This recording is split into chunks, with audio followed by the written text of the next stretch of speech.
जब देवदूत को मिला सबक। एक बार मृत्यु के देवता यमराज ने अपने एक दूत को धरती पर भेजा। एक स्त्री मर गई थी, उसकी आत्मा को लाना था। देवदूत आया, लेकिन वो वहां की स्थिति को देखकर दुविधा में पड़ गया। उसने देखा कि 3 छोटी छोटी बच्चियां उस स्त्री की लाश के पास पड़ी हुई हैं। एक अभी भी उस मृत शरीर के स्तन से लिपटी हुई है, दूसरी बिलख बिलख कर रो रही है और तीसरी रोते रोते अपनी माँ के ऊपर ही सो गई है। उसके आंसू उसकी आंखों के पास ही सूख गए हैं। 3 छोटी जुड़वा बच्चियां जिनकी माँ मर चुकी है, परिवार में उनका और कोई भी नहीं है। पिता पहले ही मर चुका है। इनका क्या होगा?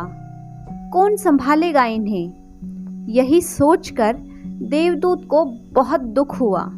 इसलिए वो खाली हाथ ही वापस लौट गया और अपने यमराज से जाकर बोला, मैं उसकी आत्मा को ना ला सका, मुझे क्षमा करें। लेकिन आपको वहां की स्थिति का ज्ञान नहीं है। मेरी जगह आप होते तो शायद आप भी यही करते। उस स्त्री की 3 छोटी छोटी जुड़वा बच्चियां हैं। एक तो अभी भी उसके सीने से लिपटकर उसका दूध पीने लगी हुई है, दूसरी रोते रोते सो गई है और तीसरी चीख चीख कर रो रही है। परिवार में उन्हें संभालने वाला और कोई नहीं है। ऐसी स्थिति को देखकर मेरा दिल उस स्त्री की आत्मा को ना ला सका। क्या ऐसा नहीं हो सकता कि उस स्त्री को कुछ समय और दे दिया जाए ताकि बच्चियां थोड़ी और बड़ी हो जाएं? यह सब सुनकर मृत्यु के देवता जोर से हंसे और बोले, तो अब तू ज्यादा समझदार हो गया है। उस परमात्मा से भी जिसकी मर्जी से जीवन मिलता है और जिसकी मर्जी से मृत्यु। तूने पाप तो बहुत बड़ा किया है और इसकी सजा भी तुझे जरूर मिलेगी। और सजा यह है कि तुझे पृथ्वी पर फेंक दिया जाएगा। तू तब तक वापस नहीं आ सकता जब तक तू अपनी मूर्खता पर 3 बार हंस नहीं लेगा। देवदूत राजी हो गया इस सजा को भोगने के लिए, क्योंकि उसे पूरा भरोसा था कि सही तो मैं ही हूं, फिर हंसने का मौका ही क्यों आएगा। देवदूत को जमीन पर फेंक दिया गया। ठंड का मौसम था, वह सड़क के किनारे नग्न अवस्था में पड़ा हुआ था। उसी समय एक मोची वहां से गुजरा। वह कुछ पैसों की व्यवस्था करके ठंड के मौसम में अपने बच्चों के लिए गर्म कपड़े और कंबल लेने बाजार जा रहा था। रास्ते में उसने नग्न व्यक्ति को ठंड में ठिठुरते हुए देखा तो उसे उस व्यक्ति पर दया आ गई। उसने अपने बच्चों के लिए गर्म कपड़े और कंबल लेने की बजाय उस देवदूत के लिए कपड़े और कंबल खरीद लिए। देवदूत ने उस व्यक्ति से कहा, मेरा कोई घर परिवार नहीं है और ना ही रहने की व्यवस्था है। इस भयानक ठंड में मैं क्या करूंगा? मोची ने कहा, तुम चिंता मत करो, तुम मेरे साथ मेरे घर में रहना, लेकिन ध्यान रखना, मैं अपने बच्चों और पत्नी के कपड़ों के लिए जो पैसे लाया था उससे मैंने तुम्हारे लिए कंबल और कपड़े खरीदे हैं और अब तुम्हें घर पर भी ले जा रहा हूँ। इसलिए हो सकता है मेरी पत्नी गुस्सा जरूर करे और शायद भला बुरा भी बहुत कहेगी, लेकिन तुम परेशान मत होना, कुछ दिनों में सब कुछ ठीक हो जाएगा। उस दिन देवदूत को लेकर मोची घर पहुंचा। अब ना तो मोची को पता था कि वो जिसे ले जा रहा है वो देवदूत है, और ना ही उसकी पत्नी को पता था कि जो आया है वो देवदूत है, जिसके आते ही घर में खुशियों की बाढ़ आ जाएगी। जैसे ही मोची देवदूत को लेकर घर पहुंचा, और पत्नी को सारी घटना बताई तो पत्नी गुस्से से आग बबूला हो गई। वो मोची पर बरस पड़ी। बहुत भला बुरा भी कहा उसने, बहुत चीखी चिल्लाई। उस दिन देवदूत पहली बार हंसा। मोची ने पूछा, क्या बात है, हंसते क्यों हो? देवदूत ने कहा, जब मैं 3 बार हंस लूंगा तो हंसने का कारण भी बता दूंगा। देवदूत पहली बार हंसा क्योंकि उसे लगा कि मोची की पत्नी देख नहीं पा रही है कि घर में देवदूत आया है, जिसके आते ही घर में हजारों हजार खुशियों के द्वार खुल जाएंगे। लेकिन उसकी गलती भी ना थी। व्यक्ति देख ही कितनी दूर तक सकता है। वो तो बस इतना ही देख पा रही थी कि बच्चों के कपड़े और कंबल चले गए। जो खो दिया उसे तो वह देख पा रही थी, लेकिन जो मिला है उसे वो ना देख सकी। तो देवदूत हंसा। उसे लगा इसकी पत्नी अपनी मूर्खता नहीं देख पा रही है कि वहां क्या घट रहा है। अब क्योंकि वो देवदूत था, इसलिए सिर्फ 5 दिनों में ही उसने मोची का सारा काम सीख लिया। वो जूते बनाने लगा और सिर्फ कुछ ही महीनों में उसके जूते इतने बिके कि मोची अमीर हो गया। साल भर में तो सारे देश में यह बात फैल गई कि उस मोची के जैसे जूते कहीं और बन ही नहीं सकते। राजाओं और महाराजाओं के जूते अब उसके यहाँ बनने लगे थे। मोची के घर धन की बारिश हो गई थी। सब बहुत खुश थे और सब कुछ बहुत अच्छा चल रहा था। एक दिन सम्राट का एक आदमी आया और बोला, यह चमड़ा बड़ा कीमती है, आसानी से नहीं मिलता, कोई गलती नहीं होनी चाहिए। सम्राट के लिए जूते बनाने हैं और ठीक इस तरह के बनाने हैं। उसने एक जोड़ी जूते दिखाते हुए कहा। साथ में हिदायत भी दी कि ध्यान रखना जूते ही बनाने हैं, चप्पल नहीं। उस राज्य में उस समय ऐसी प्रथा थी कि जब कोई व्यक्ति मर जाता था तो उसे चमड़े की चप्पल पहनाकर चिता पर लिटाया जाता था। मोची ने भी देवदूत से कहा, चप्पल मत बना देना, जूते ही बनाना।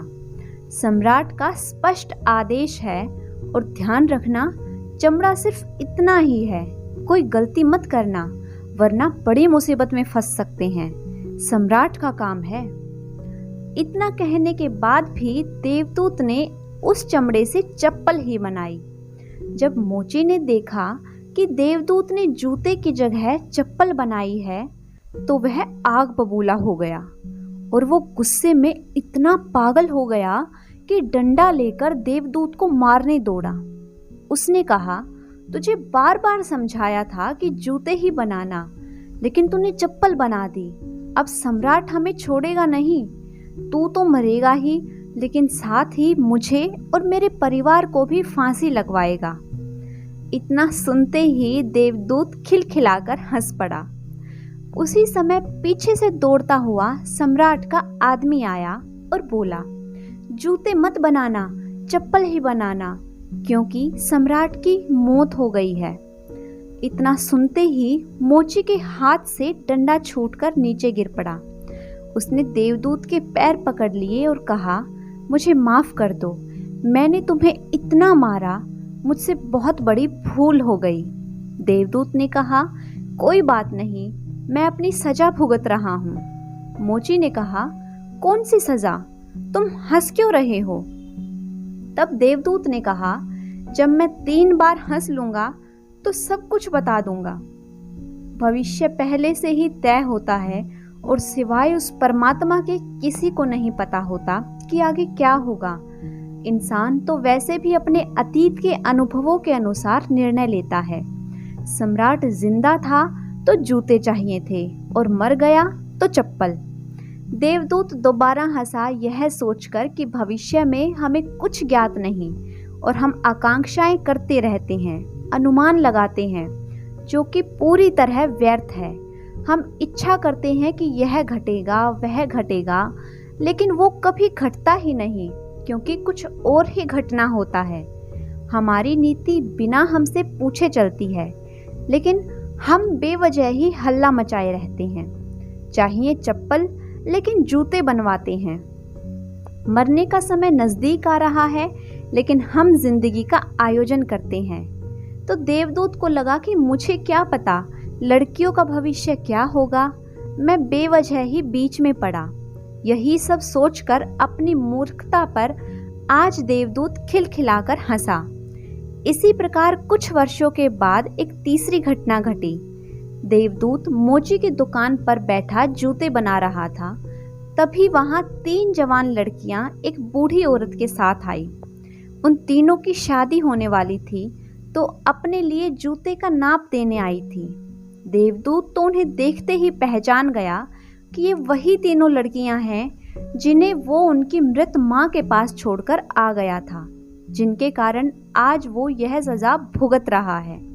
वो तीनों देखने में स्वस्थ और सुंदर थी और उन्हें देखकर लग रहा था जैसे वो किसी बड़े घराने में पली बढ़ी हों। देवदूत ने उनसे पूछा, तुम्हारे साथ यह बूढ़ी औरत कौन है? बूढ़ी औरत ने जवाब दिया, ये तीनों मेरी पड़ोसन की लड़कियां हैं। बचपन में ही इनकी माँ की मृत्यु हो गई थी।